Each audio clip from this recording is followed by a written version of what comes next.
Александр, Да, ну вот я так понимаю, вы уже тоже больше года живете в Египте, да? да. Ну как, уже почти год, но так как у меня работа якобы вахтовая, в принципе, вот, я здесь, если быть точнее, то 8 месяцев. Ага. Вот. Как вам работается? Вот. Работается прям замечательно, потому что это новые люди, новый опыт и, соответственно, новая компания, где я могу полностью реализоваться. Ну и все свободное время у меня есть для того, чтобы воплотить свои мечты, которые, я не знаю, в детстве, которые были у меня в голове. Вот. Допустим, я очень хотел побывать на Фарсаловском маяке, это который находится в Александрии. Это прямо с детства, я о нем читал, и мне он очень понравился, и для меня прям это была неизбыточная мечта, чтобы побыть в этом маяке, потрогать основание его. И вот, получается, сбылось, когда я вот уже захожу на Кайт-Бэй, я притрагиваюсь к этой истории, я понимаю то, что вот этому камню более 3000 лет. Вот. И для меня это что-то было повязано с мистикой, я не знаю. И теперь он всегда носит его с собой. Да, вот он. Нет, это шутка, это шутка. Вот. Ну и, собственно, в Александрии, когда я там бывал, очень много интересных мест, и там какая-то своя обособленная культура, которая совершенно отличная от российской. Тут прям самые трэшовые там, я не знаю, действия можно совершить. Это будет для египтянина, это будет все вполне себе нормальное. Ну, как там называется? Помогите мне. Это приемлемое, да? Да, приемлемо. Вот. А для русского человека это нет, совершенно неуместное. На тебя посмотрят, как на дурака. Вот. А здесь это нормально. Вот. Ну и, собственно, в Александрии также можно различные места посмотреть. Это вот великая библиотека, но, к сожалению, от нее там мало что осталось. Вот. И как бы, посмотреть чисто для галочки можно. Для галочки, да? Да. Как вам работается с египтянами? Работается с египтянами прямо это новый какой-то формат общения и взаимодействия с людьми. На самом деле, когда я только-только устроился, для меня очень было неудобно с ними общаться, потому что я смотрю на человека, он взрослый, но у него именно у нас должно было как-то сложиться общение иначе. И, собственно, когда спустя месяц я уже начал понимать, что они более такие упрощенные, более простые в плане того, что с ними не нужно иметь таких прям сложно подчиненных разговоров, допустим, а именно просто на релаксе с ними общаешься, стараешься с ними хвалить их надо в любом уж случае, за работу. Не, на самом деле, как бы и для русского человека это тоже вполне себе нормально. Но для них это по большей степени. Они какое-то действие сделали, и ты должен их похвалить и показать значимость их работы. Да. Если для русского человека это нормально, как бы, ты выполняешь определенные действия, это само собой разумеющееся. И уже по результатам хорошего дела ты можешь сказать: молодец, молодцы, то, что вот справились, мы смогли поднять с нуля, там, допустим, объект, не объект. Вот. А вот именно египтянин, он более приземистый, и для него каждая победа должна как-то восхваляться. Вот. То, что молодцы, ребята. Вот мы сегодня наконец-таки положили фундамент. Вы такие молодцы. Вот. Ну и, собственно, вот такие вот дела. Как бы по взаимодействию с ними легко. Вот. Они не имеют такого прямо тяжелых характеров. Вот. Ну, собственно, вот что можно сказать. То есть, получается, мы более сложные, да? Да, мы более сложные, и, естественно, ну, это в силу прогресса.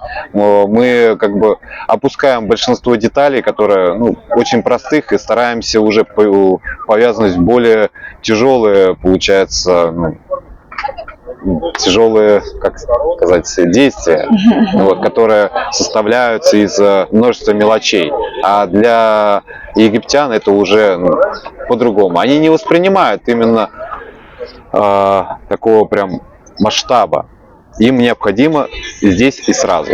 Да, да. Да. Кстати, я тоже замечаю то, что вот мы как-то более сложные, более замороченные. А Да. у них вот сегодня день есть, как-то вот и... Ну, потому что это понятное дело. Вот ты...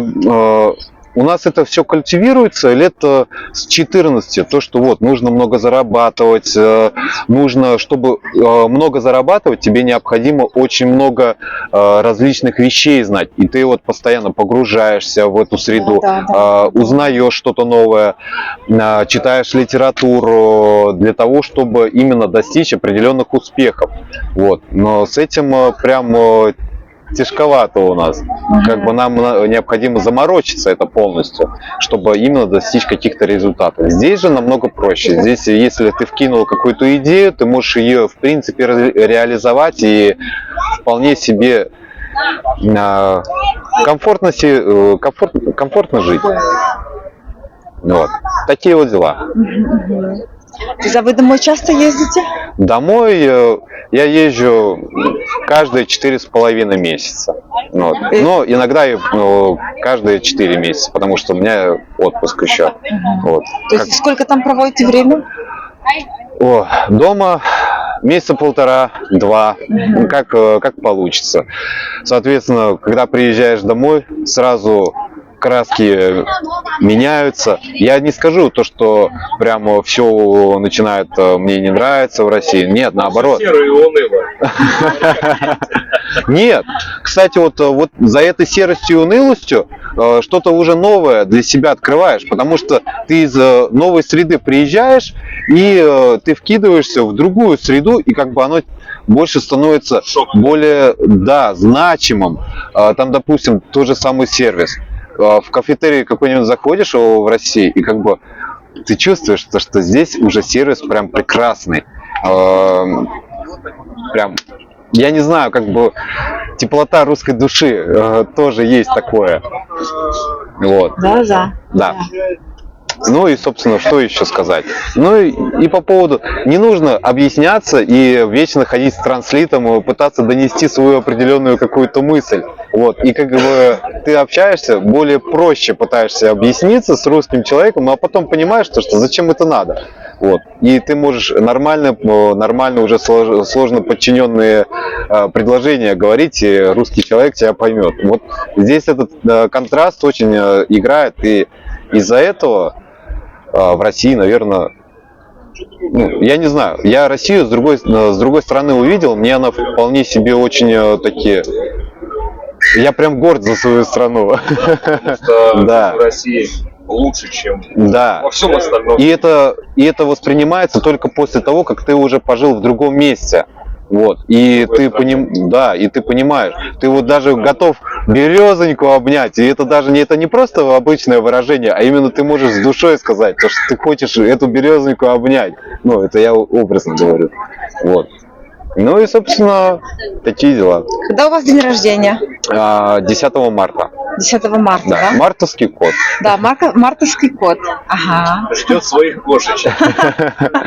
Ну, кошечка мне нужна такая на всю жизнь. Да. Не, ну рыбы они такие, ну, как бы они семейные, они... Ну. Да, ну, грубо говоря, я хочу найти того человека, чтобы прям погрузиться в своего человека полностью, глубоко, и чтобы вся частичка себя, я не знаю, для меня это сложно. И в ручки, и в ножки, да. уже в трошки. Именно. Мой микрофон хорошо улавливает. Все ваши знакомые вас узнают. Скажут, подпортился Анатолий немножечко. Да нет, он просто расцвел. Да? Расцвел, да. Я сюда приехал жизнерадостно. Я здесь не расцвел. И даже еще не обрел себя. Я Да? давно. Это вы живете все в одних апартаментах, да? Нет, мы живем в разных локациях. Я живу в более приземистой локации, поближе уже знаком уже с местной культурой. Мгм. Именно вот получается, как общаться с египтянами, я уже знаю, как более тесно. Мгм. Вот, когда ты приезжаешь, там уже все тебя встречают, там Сабах аль-Хир, там Масах аль-Хир, пока перездороваешься со всеми, ты уже час прошел. Расскажи, Саш, свои планы, которые хочешь осуществить в этом году. В этом году я просто хочу... я не знаю. Я просто живу ради себя Да, на данный момент. ради жизни. Да, ради жизни. Все равно же все живем ради жизни. Конечно. Потому что, вот смотри, давай так, Анатолий, смотри. Часть людей находят своего человека, часть людей могут не найти своего человека. Но мы же все обязаны быть счастливы, да? Ну вот, допустим, бывает такое, что жизнь проходит, а ты своего не встретил. Но ты же обязан быть счастливым, правильно? Абсолютно. Ну вот, кому-то везет там в 16 лет, они вместе учились, а кому-то, согласна со мной, да?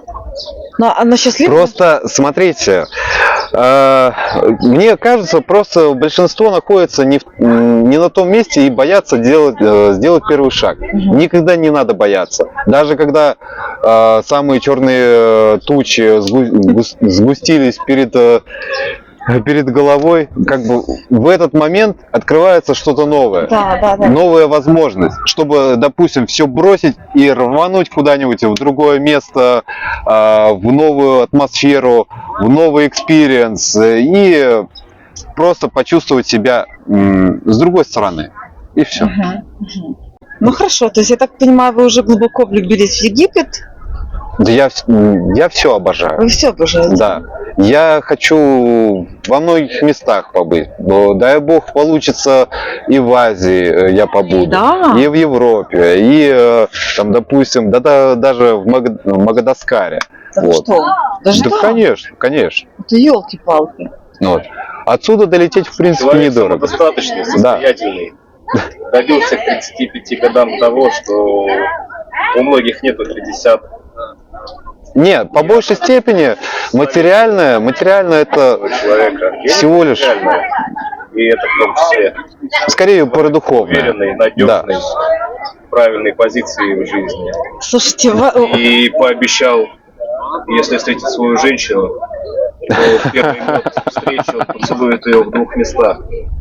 Одно место — это Эйфелева башня, Париж, и второе место — это остров Барбадос, Южная Америка. Да. В принципе, это можно записать в книжечку своих мечт на ближайшие несколько лет. Хорошо, но я еще вынуждена спросить, что вы цените в женщине? В женщине, я не знаю, открытость. Открытость, да? Да, и... Блин, это сложный прям вопрос. Я даже об этом... я извиняюсь. Даже не задумывался об этом. Просто, моя женщина, я не знаю, должна быть просто быть... Ничего не должна.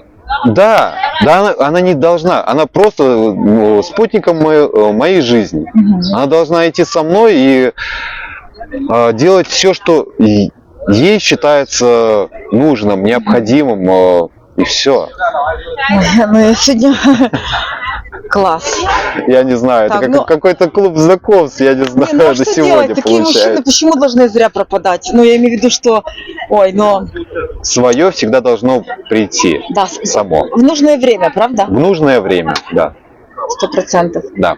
Анатолий, смотри, какой красивый вид. Сейчас лучше, правда, когда солнышко немножко по-другому поменялось, да?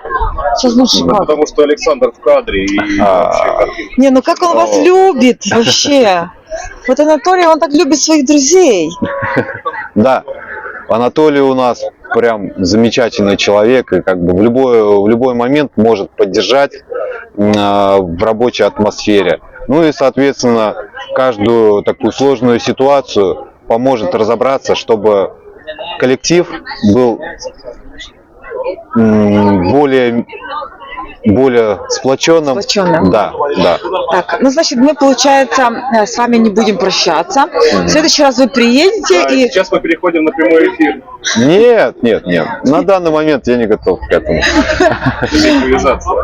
Да. Ой, для меня это сложно. Да. Чтобы вы понимали, мы уже все проработали все эти вопросы, я просто заучил, что мне нужно было сказать. Да. Да, Значит, конечно. Не, ну хорошо получилось. Хорошо? получилось. Скажи про свое Замечательно. хобби, Саш. Ой, свое хобби? Какое хобби? Ой. Ну как? Ну это как, не хобби, это в свободное время по большей степени стараюсь заниматься синематиками. Прям это очень таком Что это такое? Синематиками заниматься, это, собственно, создавать сцены, это заниматься графикой. Да. Это вот если рассмотреть, большинство фильмов применяются различные виды графики, то есть графический эффект, различные графические эффекты. Вот. То же самое, там, допустим, как это можно Вы как бы назвать? тоже монтируете, да? Да, это доводилось мне это делать, ну, чисто для себя. Да. Вот.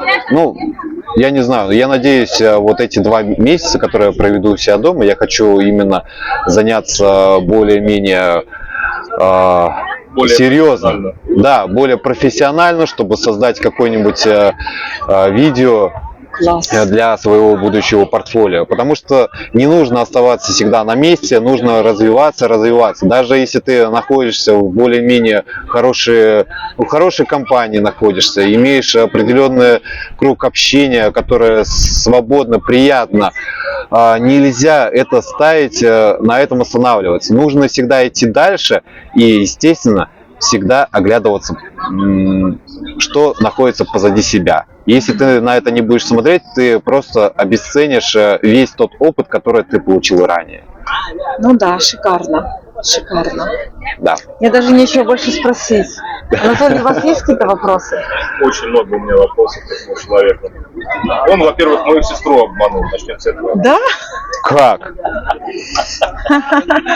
Так, с этого места поподробнее, я даже просто не в курсе. Александр очень хорошо танцует, потому что позавчера мы находились в одном из самом, наверное, пафосном и дорогом клубе Египта. И вот этот молодой человек по имени Александр просто взорвал танцпол своим шармом, своей обаянием. И да, это, наверное, лучший брейк-данс, который я видел за последние 10 лет. Но это я делаю только когда я начинаю раскрываться полностью. Да, а помогло ему раскрыться 2 бутылки по $150 виски.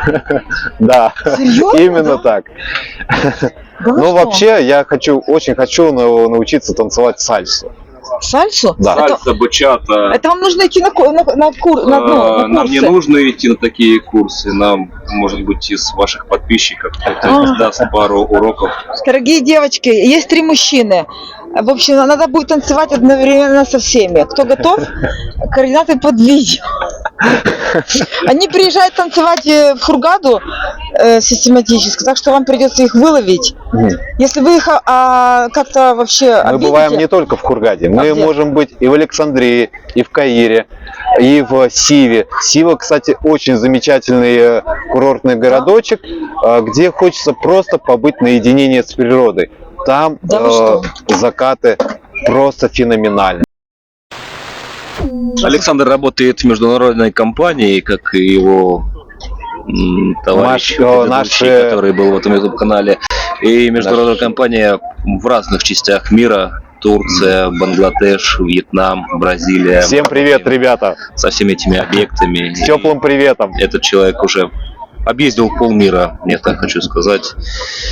И не потерялся, и остался хорошим человеком, скромным, симпатичным, подпольным миллионером. На этой ноте, я думаю, пора заканчивать. Всем любви Ага, класс. и процветания. Да, супер.